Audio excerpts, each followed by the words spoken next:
saya pengen banget ya kamu berjanji atas nama diri kamu sendiri ya Mbak Ana, tidak akan mencari apapun. Ya. Udahlah Mbak Ana, udah cukup. Mbak Ana. Gimana ya? Tuh. Itu namanya dendam gak akan bikin kita kemana-mana loh Mbak Ana, beneran. Ini juga nih pemirsa mungkin ya Roy, ini peringatan kalau yang ngebully, yang suka menghina, kita nggak pernah tahu akan dampaknya seperti apa, orang mendengar bulian atau dihina seperti apa dampaknya.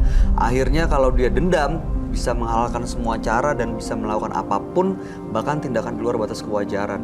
Jadi pemirsa jangan sampai, ya maksudnya ini pelajaran juga buat kita semua sih. Dan mudah-mudahan Mbak Ana bisa terbuka nih mata hatinya. Dan satu lagi pesan saya sih sebenarnya buat orang-orang yang suka melukai hati perempuan, tampaknya harus lebih punya perasaan dan lebih aware, lebih peka dan lebih peduli sama perempuan, hati perempuan itu seperti apa. Tampaknya saya menangkap satu pelajaran di sini ya. Ternyata setiap wanita itu tidak boleh disakiti, dihina, dicaci di depan umum. Ternyata saya merasakan itu. Yang saya tangkap gelombang pikirannya juga ternyata dia diinjek-injek, digebukin dan Ya, betul. Dan setiap saya ngerasain ini, saya punya pesan nih kepada pemirsa. Berarti sebenarnya kita harus terhadap wanita tidak boleh melakukan KDRT dan juga bentakan di muka publik. Itu sih sebenarnya. Itu yang saya bisa tangkap untuk hari ini terhadap Mbak Ana. Kamu sendiri Ismi, ada yang mau disampaikan atau ditanggapin gak dari ceritanya Mbak Ana ini? Kalau menurut aku sih, Mbak Ana kan sering melakukan persugihan ya. Berarti otomatis dia nggak percaya sama adanya Tuhan dong ya. Maaf, kalau Bu Ana sendiri punya agama nggak sih? Kalau menurut aku sih, ada. iya. Kalau menurut aku lebih mendekatkan diri sama Tuhan sih. Karena aku yakin kalau misalkan kita percaya sama Tuhan, otomatis apapun yang kita rasakin, penderitaan yang mungkin nantinya sekarang kita alami, insya Allah akan dibantu sama Tuhan. Nggak akan mungkin enggak kok, daripada kita percaya hal-hal yang gaib, tapi itu justru akan menjerumuskan Mbak Ana juga dan bikin Mbak Ana lebih menderita lagi. Ya contohnya sendiri, sekarang kan banyak banget ya yang katanya korban-korban, itu kan masalah juga buat Mbak Ana, bukan jadi lancar gitu. Iya. Kehidupannya. Iya. Saya pastikan lagi, saya berjabat untuk terakhir kalinya. Ini saya pastikan. Mbak Ana, Iya. kamu berjanji ya untuk tidak mencari itu lagi. Misalkan di sini. Kamu mungkin mau ucapkan selamat dulu pada dia. Mbak Ana, Saya harus balik ke tempat saya. Saya pastikan dulu. Mungkin Bayu mau coba salaman tangan dengan dia. Dan Ismi yang terakhir ya.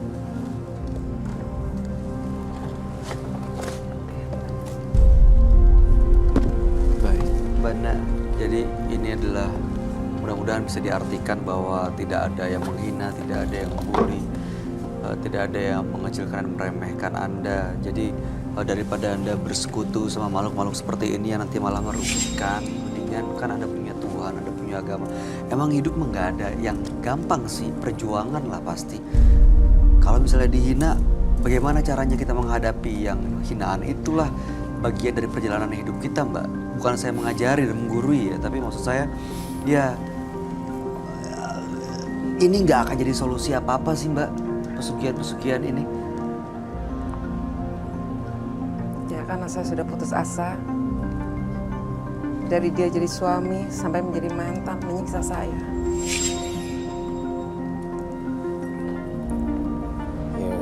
Akhirnya saya ke pesugihan. Dan dengan instan saya mendapatkan apa yang saya inginkan. Sudah dapat apa yang diinginkan? Belum semua. Sudah puas? Belum. Mau sampai kapan rencananya? Anda akan kejebak terus loh, gak akan ada puasnya. Sampai tadi kata Roy bilang lama-lama nyawa Anda sendiri yang bisa hilang. Iya, nak. Sebelum semua terlambat sih Mbak Nak. Saya sangat sakit hati dengan mantan suami saya.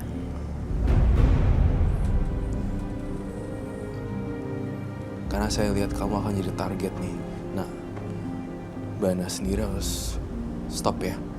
Kan tadi udah janji sama saya juga. Dilihat semua orang juga di sini. Ya, Mbak Ana. Mbak Ana. Ya. Bagaimana ya? Mantan suami saya belum. Maafkan ada kuncinya satu. Itu aja. Saya tidak bisa memaafkan dia. Bisa. Oke. Bisa pasti ya Roy. Pasti bisa.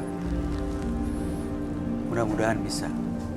Kami hanya berharap kekuatan, kemarahan yang Mbak Ana rasain itu digunakan untuk melawan rasa sakitnya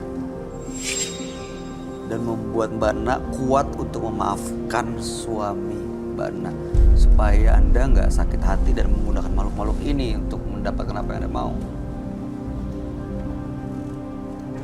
Baiklah. Saya akan tinggalkan semuanya.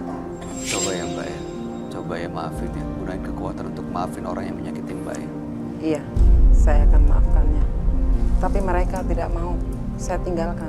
Gimana Roy? Pasti suatu saat pelan-pelan akan ditinggalkan kok. Saya percaya kekuatan Mbak Ana lebih gede daripada jin. Dan yang aneh-aneh gini, saya udah cukup tenang karena saya ngerasa dia udah ditinggalin sama makhluk-makhluknya. Dia sekarang sendirian, si Mbak Ana. Jadi linglung gitu dong? Iya, jadi linglung. Tapi perasaan sakit hati terhadap laki-laki memang masih ada membekas sih. Ini mudah-mudahan ini pelajaran kita buat semuanya yang nonton juga ya. Jangan pernah melakukan hal-hal seperti ini. Tapi Mbak Ana, kami cuma berharap mudah-mudahan Mbak bisa mendapatkan kebahagiaan, bertemu dengan orang yang benar-benar bisa menjaga dan melindungi Mbak, memberi kebahagiaan buat keluarga. Karena yang paling penting adalah hidup kita sendiri sih Mbak. Mbak mau terus-terusan ada di sini atau Mbak mau ke kebahagiaan yang berikutnya? Karena kan kesedihan itu jadi tembok antara satu kebahagiaan yang lain kan. Kalau Mbak lama di sini, Mbak kan nggak dapat kebahagiaan yang baru nih. Pastinya saya akan mencari kebahagiaan. Mudah-mudahan kekuatannya bisa digunakan untuk mendapatkan kebahagiaan. Iya. Terima kasih Mbak Ana sudah berbagi cerita di Menembus Mata Batin. Anda boleh meninggalkan studio dan ini barang-barangnya. Nanti tim akan beresin. Oke, Anda Terima boleh kasih ya, tinggalkan. Mbak Ana. Ya, terima kasih Mbak Ana. Terima kasih. Tergiur akan kekayaan, seseorang akan rela melakukan apa saja. Tak sadar bahwa sebenarnya dia telah merelakan kehormatan, bahkan kehidupannya sendiri. Dan berikut ini ada seorang wanita yang nekat menggunakan tali pocong sebagai jimat karena untuk membalas dendam dan sakit hatinya. Malam hari ini kami akan panggil dia dengan nama samaran. Kami persilahkan Adele.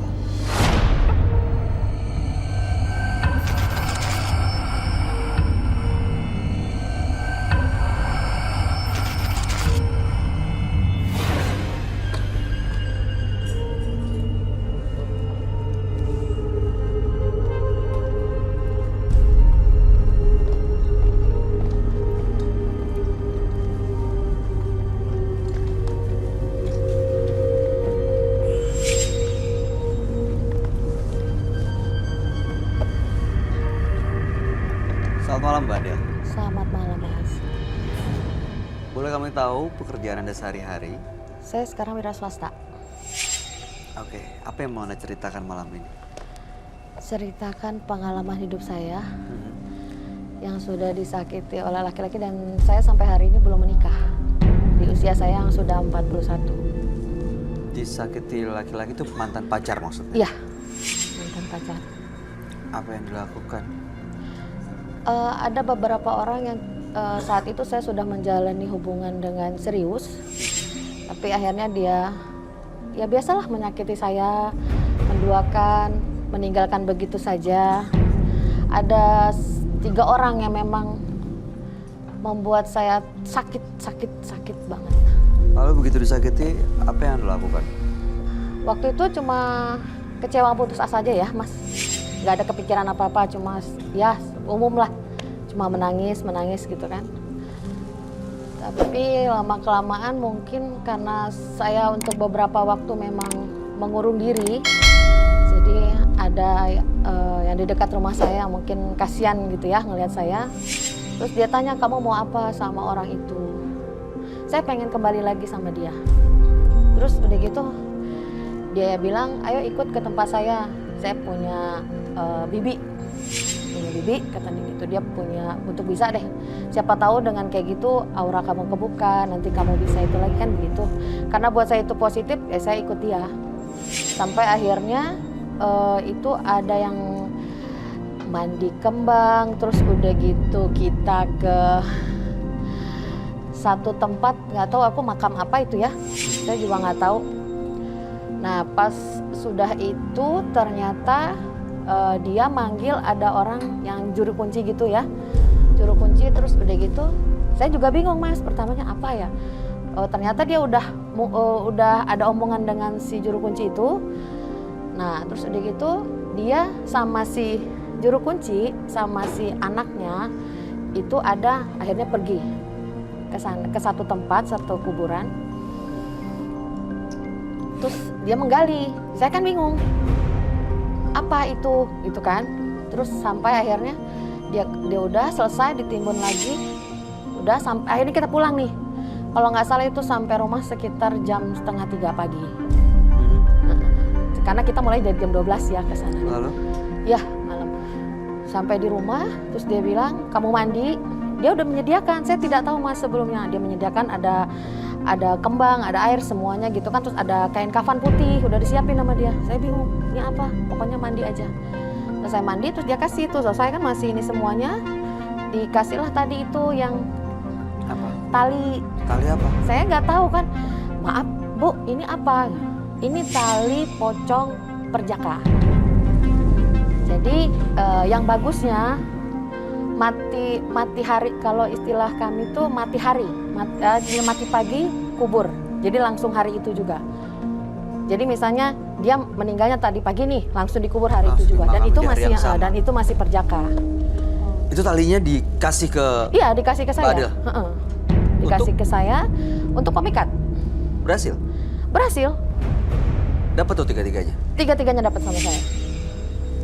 Sampai sekarang masih dipakai? Oh enggak. Masih disimpan? Masih. Tiga-tiganya laki-laki itu masih sama Mbak Adel? Enggak. Sudah saya buang semua. Sudah ada yang baru? Siapa, saya atau dia? Anda? Oh sayanya itu, saya mau membalikan itu Mas.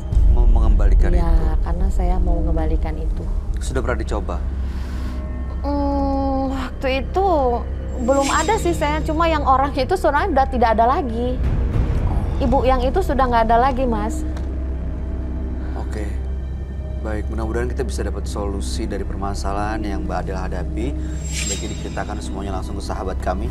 Dia adalah seorang indigo. Kami persilahkan Roy Kiyoshi. Sebelumnya, tim Mata Batin sudah memberikan tanggal lahir dan nomor rumah partisipan kepada Roy Kiyoshi. Dengan mata batinnya, Roy akan membaca berdasarkan angka yang kami berikan. Adel terlahir pada tanggal 14 Desember 1977. Sosok yang penuh kasih sayang, namun rasa sakit membuatnya menjadi tak terkendali. Banyak korban berjatuhan akibat dendam Adel.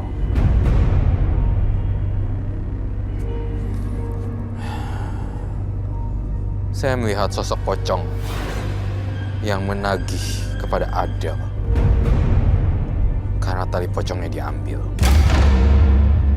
Mengerikan sekali dan menyeramkan.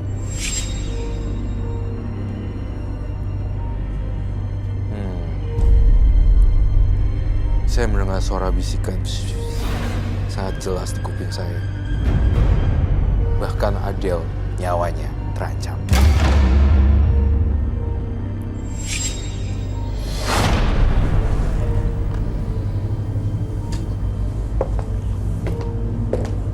Selamat malam. Malam, Roy. Silakan duduk. Adele dengan tanggal lahir 14 bulan 12 1977. Adele menyimpan tali pocong sebagai jimat dan digunakan untuk memikat 3 mantan laki-laki yang pernah menyakiti, dan sekarang ingin mengembalikan tali pocong itu, tapi orang yang waktu itu memberikan sudah tidak ada. Iya, tali pocong beserta pakaian dalam. Pakaian dalam. Iya. Pakaian dalam orang yang masih hidup. Enggak, pakaian dalam saya. Pakaian dalam Mbak Adele-nya. Iya. Dipasang sesuatu. Dipasang Dipasang. sesuatu. Iya, dimasukkan sesuatu. Dipasang apa Mbak Adele? Nggak tahu dipasang apa. Cuma emang sudah dimasukkan di situ sama orangnya. Gunanya tali pocong dan pakaian dalam ini untuk memikat Sama untuk memikat 3 orang itu. semua siapa aja. Oh, Tapi jadi saya lebih kor- menuju untuk pertama itu 3 orang itu. Jadi setelah 3 orang itu ada orang lain juga ya? Iya. Sebenarnya ini saya melihat ada hukum sebab akibat sih di sini. Saya merasakan di usianya yang 41 ya sekarang ya. Tidak ada jodoh yang tepat karena perbuatan sebab dan akibat yang pernah Mbak Adele lakukan sih sebenarnya. Tapi jujur ya, terus terang saya menyentuh hatinya Mbak Adele. Itu kayak hatinya bukan warna merah, tapi hatinya udah warna hitam karena sakit hati disakitin sama laki-laki, itu rasanya nggak enak. Dan korban laki-laki dan menjadikan dia jadi korban, sekarang pelaku. Gitu. Saya merasakan kesedihan yang sangat luar biasa, tapi masih ditutup-tutupin sama Mbak Adele. Betul begitu Mbak Adele.